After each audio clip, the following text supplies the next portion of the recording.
өткөндө Тургунбек уулу Нурланбек баарыбыз урушпады беле? Кыргыз тилди жакшы билиш керек деп. Анан порнография деп которулбайбы кыргыз тилинде башкача сөз менен? Неге? Жок, түшүндүрмө берсеңер болот да, жалпы кеңирээк болот, ошондо ар нерсе кошулат да.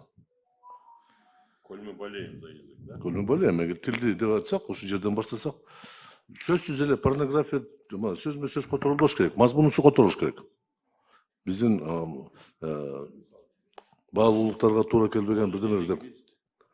Ошондуктан мен бул эме биринчи окууда албетте кабыл аласыз. Мен өкмөткө кайрылат элем. Силерде тил комиссиялар бар. Аябай укмуш жигиттер иштеп атат а жерде.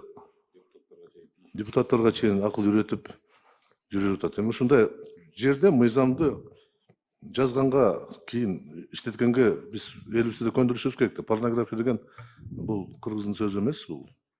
Биз телевизор, радиону которгонбуз. Не то что там порнографияны. Үн алгы, сын алгы, дарскана деп которгонбуз өз убагындачы.